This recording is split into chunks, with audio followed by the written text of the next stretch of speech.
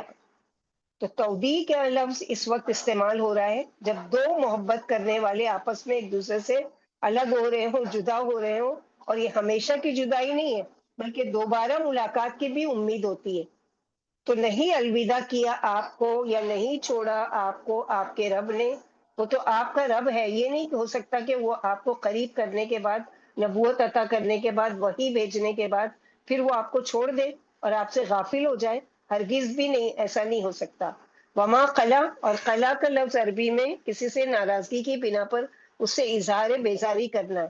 عداوت کے بعد کا لیول کہ دشمنی میں انسان کیا کرتا ہے، اپنے دل میں جگہ نہیں، اس کو دل سے نکال پھینکتا ہے، مگر آپ کے ساتھ آپ کے رب نے ایسا نہیں کیا، بلکہ آپ کو کیا ہے، آپ کو راحت پہنچانے کے لیے۔ مثال اس سے ہم سمجھیں گے اپنی لینگویج میں کہ جیسے کہ ایک ماں ہوتی ہے، جب بچے کو دیکھ رہی ہے کہ وہ ماشاء اللہ بہت پڑھنے والا ہے، بہت زیادہ انٹیلیجنٹ ہے، اور بہت وہ ہے، تو ہر وقت وہ پڑھائی میں لگا رہتا ہے، تو ماں کیا کرتی ہے، جب آدھی رات کو آ کر دیکھتی ہے پھر بھی وہ جاگ رہا ہے، پھر بھی وہ پڑھ رہا ہے، اب اس کی بکس وغیرہ بند کر کے رکھ دیتی ہے اور کہتی ہے تھوڑا آرام کرو۔ تو یہ کیا کیا، سختی کی معنی نہیں، محبت کی وجہ سے۔ بعض دفعہ بہت ساری چیزیں ہم جب اپنے بچوں کے ساتھ کر رہے ہوتے، بظاہر ان کو ایسا لگتا ہے کہ میرے ساتھ دشمنی کی جا رہی ہے، لیکن دراصل وہ ان کی محبت میں، کہ ان کو جسمانی فائدہ پہنچانے کے لیے، ان کے ذہن کو سکون دینے کے لیے یا ان کے آرام کے لیے۔ تو اللہ سبحانہ وتعالیٰ نے یہاں پر نہیں ہے کہ جو آپ کو تانا مل رہا ہے کہ آپ کے رب نے آپ کو چھوڑا اور وہ آپ سے ناراض ہوا، تو اس عورت کے کہنے کا جواب اللہ تعالیٰ دے رہے ہیں کہ یہ کب ہوا کہ پہلی وحی آئی، اس کے بعد کئی دن تک وحی کا آنا بند ہو گیا۔ بعض روایت میں آتا ہے کہ 11 دن، اور بعض روایت میں آتا ہے کہ 25 دن تک جبریل علیہ السلام کوئی وحی جب نہیں لے کر آئے، جس کی وجہ آپ صلی اللہ علیہ وسلم پریشان ہو گئے، غمگین ہو گئے تھے کہ شاید اللہ تعالیٰ کسی بات پر مجھ سے ناراض ہو گئے ہیں۔ اور وحی کی حالت ایسی تھی کہ جب آپ صلی اللہ علیہ وسلم پر وحی نازل ہوتی تھی تو آپ صلی اللہ علیہ وسلم پر سخت سردی کی حالت میں بھی پسینے چھوٹنے لگتے تھے اور سختی بھی محسوس کرتے تھے، جیسے کہ ایک صحابی کا واقعہ ہے کہ یوں لگتا تھا، جیسے ایک صحابی کہتے ہیں کہ جب ایک مرتبہ میں آپ صلی اللہ علیہ وسلم کی ران مبارک میری ران پر تھی اور یہاں کے تک کے وحی نازل ہونا شروع ہو گئی، اور اس کا بوجھ اتنا تھا کہ ایسا لگتا تھا کہ میری ران جو آپ صلی اللہ علیہ وسلم کے ران کے مبارک کے نیچے ہے، وہ کٹ جائے گی، دب جائے گی، اتنا بڑا بوجھ، یعنی کوئی وزن دار چیز جیسے رکھ دی۔ تو سوچو جس پر وحی نازل ہو رہی ہے ان کے لیے کتنا مشکل ہوگا اس چیز کو سہنا، اور اس چیز کا یہ اس کے اوپر یعنی اس چیز کا آنا۔ اور اونٹنی پر کبھی آپ سوار ہوتے تھے تو اونٹنی اس کے وزن سے جھک جایا کرتی تھی، تو آپ صلی اللہ علیہ وسلم کو سکون اور خوشی ہوتی تھی، علم حاصل کرنے کا آپ کو شوق تھا، تو اللہ سبحانہ وتعالیٰ نے اس کے لیے آپ کو تسلی دی کہ آپ مت گھبرائیے۔ اور پھر اس کے بعد اللہ تعالیٰ نے سورہ مزمل، سورہ مدثر، یہ ساری صورتیں نازل کر کے، سب سے پہلی جو وحی نازل ہوئی وہ سب کو پتہ ہے کہ سورہ علق۔ تو اس طرح اللہ سبحانہ وتعالیٰ نے آپ کے ساتھ معاملہ کیا۔ اور کیا چیز کے لیے، وَلَلْآخِرَةُ خَيْرٌ لَكَ مِنَ الْأُولَىٰ، اور البتہ آخرت یہ انجام بہتر ہے آپ کے لیے آغاز سے، یعنی ابتدائی دور میں جس طرح اے محمد صلی اللہ علیہ وسلم آپ کو مخالفت کا سامنا ہے، اپنے بھی بیگانے بھی ہر ایک آپ کو تانے دے رہے ہیں، تو ایسا ہمیشہ نہیں رہے گا، بلکہ آپ کے دشمن بھی مٹ جائیں گے اور اس کام کا جو آغاز ہوا اس کا انجام اس سے بہتر ہوگا۔ کس طرح سے بہتر ہوگا کہ اللہ سبحانہ وتعالیٰ آپ سے راضی بھی ہو جائیں گے، یعنی آخرت میں آپ پر اس قدر انعامات ہوں گے کہ آپ امت کے بارے میں خوش ہو جائیں گے۔ نہ معلوم اللہ نے کیا کیا عزت والی نعمتیں آپ کے لیے تیار کر رکھی ہیں۔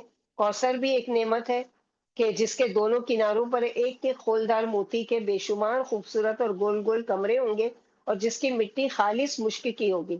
ابن عباس رضی اللہ تعالیٰ عنہ فرماتے ہیں آپ کے سامنے وہ تمام خزانے لائے گئے جو آپ کے بعد آپ کی امت کو ملنے والے ہیں۔ آپ خوش ہوئے، پھر اللہ نے یہ آیت اتاری، یعنی وَلَلْ آخِرَةُ خَيْرٌ لَكَ مِنَ الْأُولَىٰ۔ اور اسی طرح آپ صلی اللہ علیہ وسلم کو تسلی دی جا رہی ہے کہ دنیا میں اگر آپ کو آپ کے اپنے تالا زنی کر رہے ہیں، اور آپ کے اپنے آپ سے دور ہو چکے ہیں، تو یاد رکھیں آپ غم نہ کریں، نہ آپ کے رب نے آپ کو چھوڑا اور نہ وہ آپ سے بیزار ہے۔ آپ کے لیے آخرت دنیا سے بہتر ہے، اسی وجہ سے آپ کو دنیا سے بے حد بے رغبتی بھی ہے۔ آپ کے حالات کا مطالعہ اگر کرنے والے جانتے ہیں کہ جب آخری عمر میں آپ کو یہ اختیار دیا گیا تھا، یا تو آخر تک دنیا میں رہ کر جنت میں آئے، یا ابھی سے اللہ کا پڑوس قبول فرما لیں، تو آپ نے دنیا پر اللہ کے پڑوس کو ترجیح، یعنی اللہ کا قرب کی خواہش رکھی، دنیا کو ترجیح نہیں دی آخرت پر۔ ابن مسعود رضی اللہ تعالیٰ عنہ فرماتے ہیں ایک دفعہ نبی صلی اللہ علیہ وسلم بوریے پر سو رہے تھے، آپ کے جسم مبارک پر بوریے کے نشان پڑ گئے۔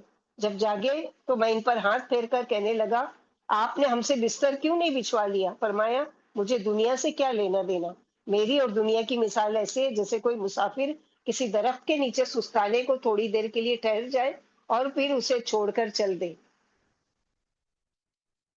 تو یہ ہے دنیا اور آخرت کی مثال جس کی یہاں پر اللہ سبحانہ وتعالیٰ نے وہ کی ہے کہ وَإِنَّ لَنَا لَلْآخِرَةَ وَالْأُولَىٰ، یعنی آخرت میں جو آپ کو اجر ملنے والا ہے وہ دنیا میں ملنے والے انعامات سے کہیں بہتر ہے، جس کا آپ صلی اللہ علیہ وسلم تصور بھی نہیں کر سکتے۔ اور لام یعنی یقیناً، لازماً، اور قسم کے معنی میں بھی آتا ہے، اور یہ حقیقت ہے کہ آخرت میں یا جنت میں آپ صلی اللہ علیہ وسلم کو اللہ تعالیٰ بڑے بڑے انعامات سے نوازیں گے۔ مثلاً آپ صلی اللہ علیہ وسلم کو شفاعت کا حق دیا جائے گا، آپ صلی اللہ علیہ وسلم کو مقام محمود اور وسیلہ عطا کیا جائے گا، آپ صلی اللہ علیہ وسلم کو حوض کوثر عطا کیا جائے گا۔ اللہ تعالیٰ دنیا میں بھی آپ سے راضی اور آخرت میں بھی آپ صلی اللہ علیہ وسلم اللہ کی رضا و خوشنودی کے حقدار ہوں گے، اور جنت کا دروازہ سب سے پہلے آپ صلی اللہ علیہ وسلم کھلوائیں گے، تو آپ صلی اللہ علیہ وسلم کو آخرت میں وہ انعامات ملیں گے جو آپ سے پہلے اولین و آخرین کوئی نبی کوئی ولی کسی کو بھی نہیں دیا گیا۔ اسی طرح جنت میں آپ صلی اللہ علیہ وسلم سب سے زیادہ مالدار، کہ آپ صلی اللہ علیہ وسلم کے محلات کی تعداد جو ہوگی 10 لاکھ، اور ہر محل کے اندر جو نعمتیں وہ سب سے اعلیٰ، سب سے اعلیٰ درجے۔ آپ صلی اللہ علیہ وسلم کا خیر لک من الاولیٰ، دنیا میں بھی آپ صلی اللہ علیہ وسلم کو بہت سے انعامات ملیں گے، دنیا میں بھی بہت کچھ، جیسے 6 باتیں آپ صلی اللہ علیہ وسلم نے فرمایا کہ 6 باتوں پر مجھ سے پہلے کسی نبی کو فضیلت نہیں دی گئی۔ نمبر 1 کہ میں آخری نبی ہوں، انا خاتم النبیین لا نبی من بعدی، اور دوسری چیز ہے میرے لیے اور میری امت کے لیے تمام زمین سجدہ گاہ بنا دی گئی، یعنی جہاں چاہے ہم جگہ دیکھ کر وہاں پر نماز پڑھ سکتے ہیں ہمارے لیے، سوائے کہ گندگی کی جگہ پر نہیں، بلکہ زمین کی جو بھی جگہ ہے جہاں نماز کا وقت ہو آپ کہیں بھی قبلہ رخ ہو کر نماز پڑھ سکتے ہیں۔ اسی طرح تیسری چیز آپ صلی اللہ علیہ وسلم کو دنیا میں یہ دی گئی کہ میری امت سب سے پہلے جنت میں جائے گی۔ چوتھی چیز کہ پانی نہ ملنے کی صورت میں تیمم کی آسانی آپ کو دی گئی اور آپ کی امت کو۔ پانچویں چیز تمام انبیاؤں کے معجزے ان کی قوم کے لیے ہی تھے اور ان تک ختم ہو گئے، لیکن میں جو معجزہ قرآن دیا گیا ہوں وہ قیامت کے دن تک محفوظ رہے گا۔ اسی طرح آپ صلی اللہ علیہ وسلم کا ذکر خیر سب سے زیادہ آپ کے لیے رکھا، ورفعنا لک ذکرک، کہ بے شک ہم نے آپ کا ذکر بلند کیا۔ تو اگر آپ کو ابتدائی دور میں مخالفتوں کا سامنا ہے تو آپ صلی اللہ علیہ وسلم غم نہ کریں، یہ سب مخالفتیں ختم ہو جائیں گی۔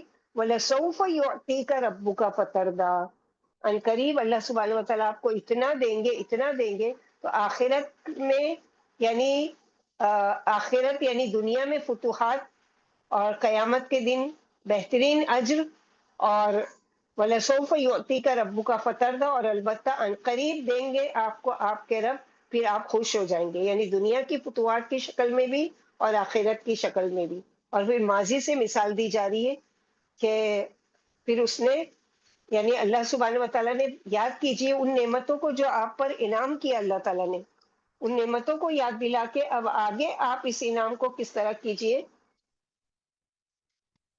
کہ جیسے کہ یہاں پر بتایا گیا کہ وَلَسَوْفَ يُعْطِيكَ رَبُّكَ فَتَرْضَىٰ، سا ہوتا ہے مستقبل قریب میں کچھ دینا، اور سوفا میں کچھ وقت لگے گا مگر یہ ہوگا ضرور. یعنی دنیا آخرت میں آپ صلی اللہ علیہ وسلم کو ایسی ایسی نعمتیں ملیں گی کہ آپ صلی اللہ علیہ وسلم کے دل میں جو رب کو راضی کرنے کی خواہش ہے وہ پوری ہو جائے گی، اور آپ صلی اللہ علیہ وسلم خوش ہو جائیں گے، کیونکہ رب کسی سے راضی ہوتے ہیں تو اس کو کیا ہے عطا کرتے چلے جاتے ہیں، اس پر اپنے انعامات کی بارش کر دیتے ہیں. اللہ اپنی خاص خاص نعمتیں اپنے رسول کو یاد دلا رہے کہ ہم شروع ہی سے آپ کی حالت اچھی بناتے چلے آ رہے ہیں. آپ کا لاحق حال سابق حال سے اچھا ہی ہوتا جا رہا ہے. اور اسی طرح آپ صلی اللہ علیہ وسلم کو جیسے اب نعمتیں گنوا رہے ہیں کہ ہم نے کیا کچھ نہیں کیا آپ کے ساتھ اور کیا کچھ عطا نہیں کیا، وہ ساری چیزیں یہاں پر بتائی جا رہی ہے. تو اس میں نمبر 1 پر کیا ہے کہ علم یجد کا یتیمن فآوا، یعنی آپ صلی اللہ علیہ وسلم سے خطاب کر کے ان نعمتوں کو کہ آپ یہ جو وقتی آپ کے اوپر غم آیا، تکلیف آئی ہے، پریشانی آئی ہے، اس کی وجہ سے آپ اتنے غمگین ہو رہے ہیں. آپ اس دن کو نہیں یاد رکھتے ہیں کہ یعنی جیسے کہ آیت نمبر 5 میں وَلَسَوْفَ يُعْطِيكَ رَبُّكَ فَتَرْضَىٰ وَلَلْآخِرَةُ خَيْرٌ لَكَ مِنَ الْأُولَىٰ، اور آخرت کے لیے یعنی تمہارے آغاز سے بہتر ہے قیامت کا دن، اور دنیا یعنی جو کام آپ صلی اللہ علیہ وسلم لے کر اٹھے ہیں وہ آپ کی آخرت کے لیے بہتر ہے، اور دوسرا معنی کہ آپ کے بعد کا دور آپ کے تکلیف دے پہلے دور سے بہتر ہوگا. ان سب کا نتیجہ تکلیف بہت اچھا ہوگا، مگر مکہ فتح ہوگا اور دنیا کے بہت سے ملک فتح ہوں گے. اور وَلَسَوْفَ يُعْطِيكَ رَبُّكَ فَتَرْضَىٰ، یعنی عنقریب آپ کا رب آپ کو اتنا دے گا کہ آپ اس سے راضی ہو جائیں گے، اور ہمیشہ محنت و مشقت کے بعد ہی آسانی ہے. مثلا ایک بچہ پڑھ لکھ کر اپنا زندگی کا 18 یا 20 یا 25 سال لگا کر محنت کر کے پڑھتا رہتا ہے، تب جا کر اس کی محنت کا پھل ملنے کا وقت آتا ہے، اچھا جاب یا اچھا پیسہ یا اچھی سیلری. آپ صلی اللہ علیہ وسلم کو دنیا کی فتوحات کے علاوہ شروع میں آپ صلی اللہ علیہ وسلم بالکل اکیلے تھے، بعد میں صحابہ کرام کی ایک ایسی جماعت کہ ہر ایک آپ صلی اللہ علیہ وسلم پر جان نچھاور کرنے والے بنے. مسلمانوں کو آپ صلی اللہ علیہ وسلم کا مطیع بنا دیا گیا، یعنی جو آپ صلی اللہ علیہ وسلم کی اطاعت بغیر کسی شرط کے مانتا ہے، ایسی اطاعت دنیا کی کسی شخص کے حصے میں نہیں آئی. 23 سال کے اندر جاہل اجت قوم کو آپ صلی اللہ علیہ وسلم نے ایک مہذب قوم بنا دیا، اور یہ آپ صلی اللہ علیہ وسلم کی انتھک کوشش، صبر اور محنت کا نتیجہ تھا. تو بدلے میں اللہ سبحانہ وتعالیٰ پچھلی نعمتیں یاد دلا رہے ہیں کہ علم یجد کا یتیمن فآوا، کیا آپ کو اس نے یتیم پا کر آپ یعنی ٹھکانہ نہیں دیا. تو کس طرح سے اللہ سبحانہ وتعالیٰ نے ٹھکانہ دیا کہ آپ کو پچھلی زندگی یاد دلائی جا رہی ہے ماضی کے، کیا آپ یتیم تھے تو آپ کو ٹھکانہ نہیں دیا. آپ صلی اللہ علیہ وسلم کی پیدائش 2 ماہ، آپ کی پیدائش سے 2 ماہ پہلے والد فوت ہو جاتے ہیں، 6 سال کی عمر میں والدہ، 8 سال کی عمر میں دادا، بعد میں ابو طالب، خدیجہ رضی اللہ عنہ کے ذریعے جن کے ذریعے سے بہت زیادہ آپ کو ڈھاریس بندی ہوئی تھی. تو اب کچھ انعامات کا ذکر، یہ سب نبوت کے پہلے کے انعامات کی طرف اشارہ ہے. آپ صلی اللہ علیہ وسلم یتیم ہی پیدا ہوئے. آپ صلی اللہ علیہ وسلم کی پیدائش سے پہلے باپ عبداللہ فوت ہو چکے تھے، 6 سال کی عمر میں والدہ فوت ہو گئی. دادا نے بہت پیار اور شفقت سے آپ صلی اللہ علیہ وسلم کی پرورش کی. پھر 8 سال کی عمر میں دادا عبد المطلب بھی فوت ہو گئے، اور ابو طالب چچا نے کفالت کی. تو ایک کے بعد ایک یہ سارے انتظامات کس نے کیے اس کو یاد کیجیے کہ آپ تو یتیم پیدا ہوئے تھے نا، کس نے ٹھکانہ دیے، کس نے ان لوگوں کے دلوں میں محبت ڈالی کہ ان کے ذریعے سے آپ کو یعنی یہ ساری چیزیں ملی، یعنی آپ کو ٹھکانہ بھی ملا.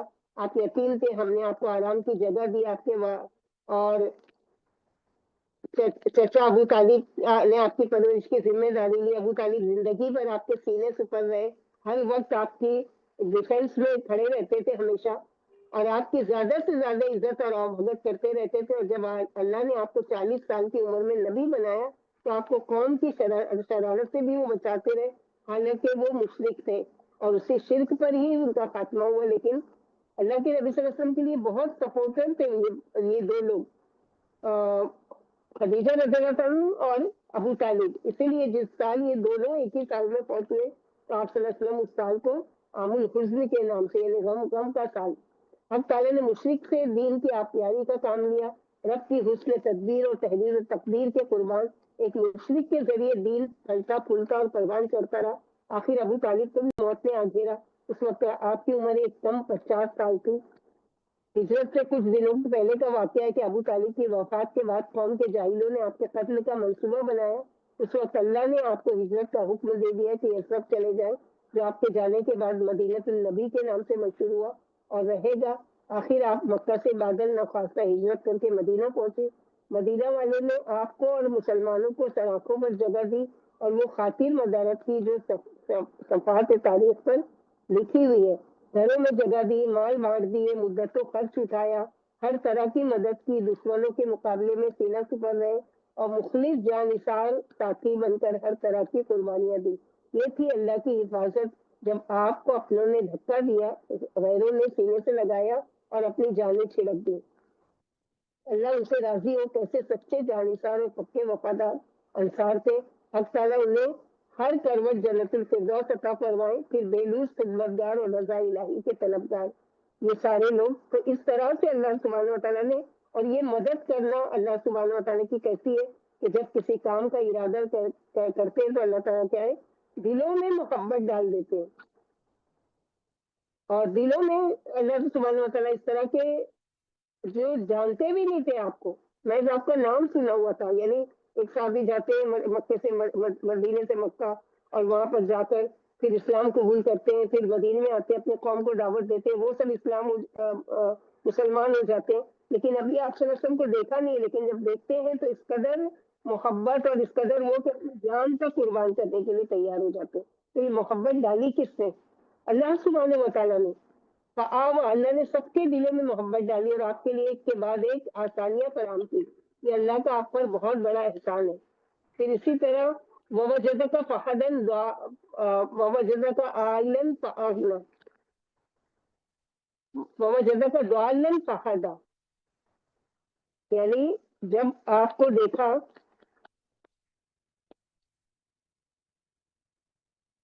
آیت نمبر 7 میں اللہ تعالیٰ فرماتے ووجدک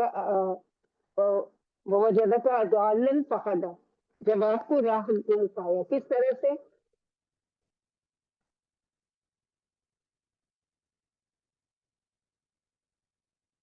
اور پایا آپ کو راہ بھولا کی رہنمائی کی. حضرت ابراہیم علیہ السلام نے آ کر مکہ کو بسایا اور توحید کا پیغام پھیلایا. لوگ توحید پر قائم رہے. پھر آہستہ آہستہ قوم میں شرک آ گیا اور توحید کے نشانات مٹتے چلے گئے. لہٰذا مکہ والوں کے پاس کوئی واضح شریعت، کوئی واضح دین ہی نہیں بچا تھا. دین کی طرف کے رہنمائی کرنے والا نہ تھا. ایسی صورت میں نبی صلی اللہ علیہ وسلم کو اللہ تعالیٰ نے مبعوث فرمایا اور خود آپ صلی اللہ علیہ وسلم کی رہنمائی فرمائی. حالانکہ آپ صلی اللہ علیہ وسلم غار ہرا میں جا کر اپنے طور پر عبادت کیا کرتے تھے، مگر کوئی صحیح رہنمائی نہیں تھی کہ کیسے نماز پڑھنا ہے، کس طرح عبادت کرنا ہے. اسی لیے 40 سال تک آپ نے کوئی رہنمائی کے بغیر عبادت کی، یعنی اپنی مرضی سے جو آپ کو سمجھ میں آتا تھا اس کے مطابق آپ صلی اللہ علیہ وسلم، کیونکہ ابھی آپ نبی نہیں چنے گئے، لیکن اللہ سبحانہ وتعالیٰ کا احسان ہے کہ آپ صلی اللہ علیہ وسلم کو اللہ نے نبی چنا اور آپ صلی اللہ علیہ وسلم کو اور اس طرح سے رہنمائی کی. تو آپ صلی اللہ علیہ وسلم کو نہیں پتا تھا قرآن، وحی، اللہ تعالیٰ، یہ علم کیا ہوتا ہے، کچھ نہیں معلوم تھا. پھر بچپن سے اللہ نے شرک سے، بے حیائی کے کام سے بچایا. غار ہرا میں جا کر تنہائی پسند ہو گئے. اور اسی طرح جیسے کہ بتایا گیا کہ بابا جگہ کا ڈالن فقدہ کا معنی گمراہ نہیں ہوتا ہے، بلکہ لا علم، یعنی آپ صلی اللہ علیہ وسلم کو حق کی تلاش میں تو تھے ہی، مگر راہ سمجھ میں نہیں آتی تھی کہ کیسے عبادت کرے. غار ہرا میں جاتے تو تھے لیکن پتہ ہی نہیں تھا کہ اللہ کی عبادت کیسے کرنا ہے. شریعت سے ناشنا تھے. اللہ تعالیٰ نے قرآن و سنت کا راستہ آپ صلی اللہ علیہ وسلم کو دکھایا. یعنی اس سے پہلے آپ صلی اللہ علیہ وسلم قرآن کیا ہے، وحی کیا ہے، رب کیا ہوتا ہے نہیں پتا تھا.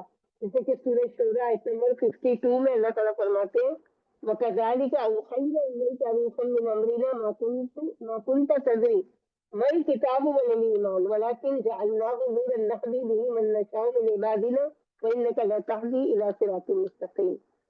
اور اسی طرح ہم نے وحی کی آپ کی طرف اپنے روح کی طرف سے ہمارے حکم سے نہیں تھے آپ کے جانتے کہ کتاب کیا ہوتی ہے اور ایمان کیا ہوتا ہے، لیکن بنایا ہم نے اس کو نور اور ہدایت اور بنا دیتے ہیں ہم نقدی بھی من نشا، جس کے لیے ہم چاہتے ہیں اپنے بندوں میں ہمیں نبھا دینا، وَإِنَّكَ لَتَخْلُو، اور بے شک آپ البتہ ہدایت پر ہیں سیدھے راستے کی۔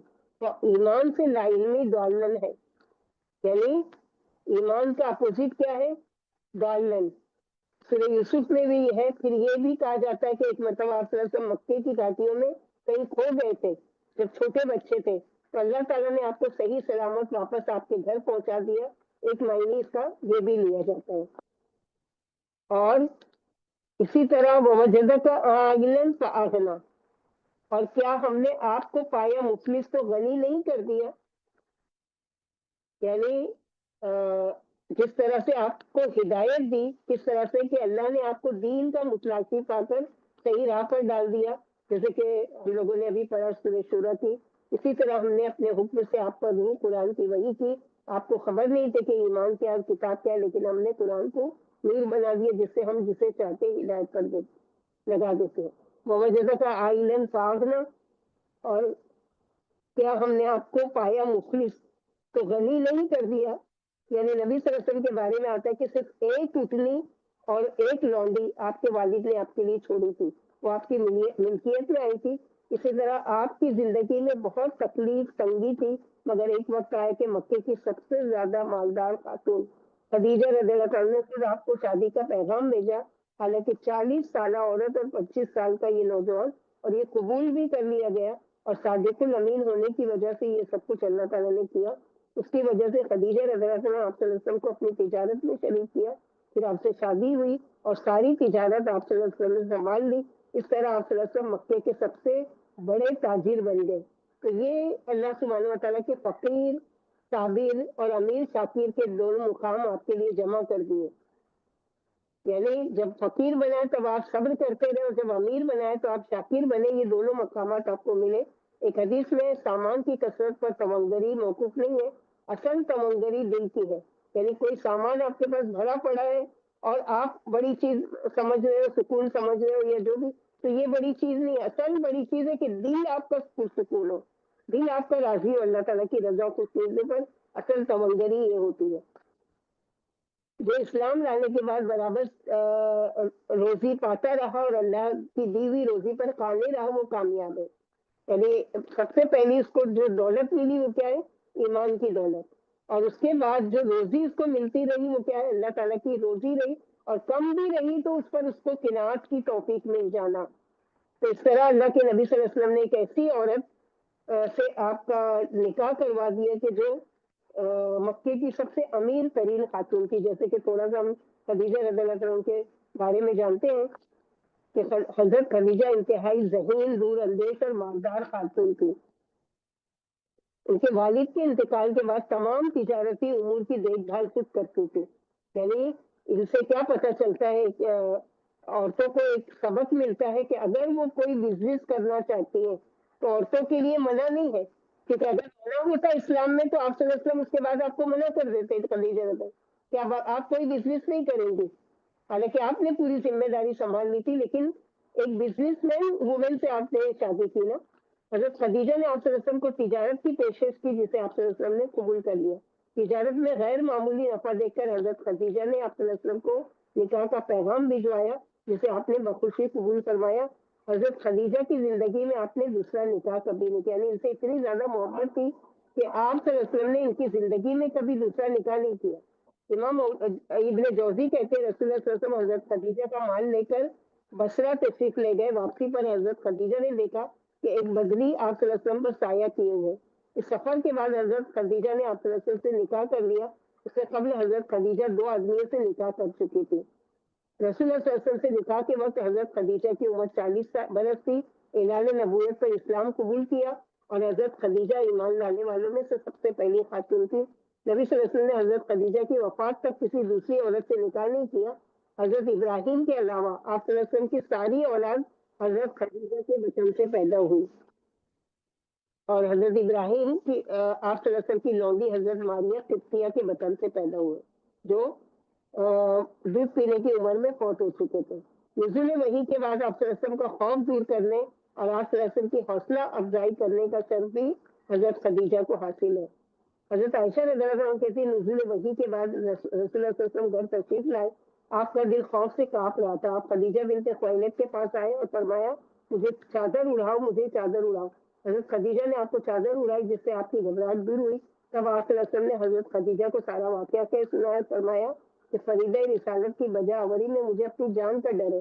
حضرت خدیجہ نے کہا کہ نہیں، ایسا ہرگز نہیں ہو سکتا، اللہ کی قسم اللہ آپ کو کبھی رسوا نہیں کریں گے۔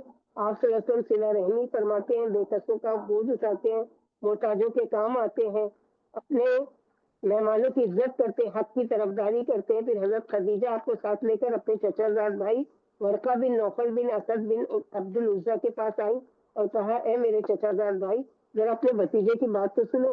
حضرت ورقہ نے پوچھا میرے بھتیجے تو نے کیا دیکھا؟ نبی صلی اللہ علیہ وسلم نے جو کچھ دیکھا تھا سب بیان کیا۔ حضرت ورقہ نے کہا یہ تو وہی فرشتہ ہے جو موسیٰ علیہ السلام پر نازل ہوا تھا، کاش میں تیرے اعلان نبوت کے وقت جوان ہوتا اور اے کاش اس وقت میں زندہ ہوتا جب تجھے تیری قوم ضلع وطن کر دے گی۔ رسول اکرم صلی اللہ علیہ وسلم نے حیرت سے پوچھا کیا یہ لوگ مجھے نکال دیں گے؟ ورقہ نے کہا کہ ہاں، جب بھی کوئی ایسی دعوت لے کر آئے جیسے تم لے کر آئے ہو تو لوگوں نے اس سے دشمنی کی، اگر میں اس دن تک زندہ رہا تو تیری بھرپور مدد کروں گا۔ پھر زیادہ زمانہ نہیں گزرا کہ ورقہ بن نوفل فوت ہو گئے اور وہی کا سلسلہ منقطع ہو گیا۔ مردوں اور عورتوں میں سے حضرت خدیجہ کو سب سے پہلے آپ صلی اللہ علیہ وسلم پر ایمان لانے کا شرف حاصل ہے۔ جب کار نبوت میں رسول اللہ صلی اللہ علیہ وسلم تلے تنہا تھے تب حضرت خدیجہ نے اس کڑے اور کٹھن دور میں بڑی خندہ پیشانی کے ساتھ اپنی جان اور مال سے آپ کا بھرپور ساتھ دیا۔ اسی طرح ساری کی ساری اولاد جو ہوئی وہ کیا ہے؟ آپ صلی اللہ علیہ وسلم کی خدیجہ رضی اللہ عنہ کی طرف سے۔ حضرت عائشہ کہتی ہے رسول اللہ صلی اللہ علیہ وسلم جب حضرت خدیجہ کا ذکر فرماتے تو ان کی خوب تعریف فرماتے۔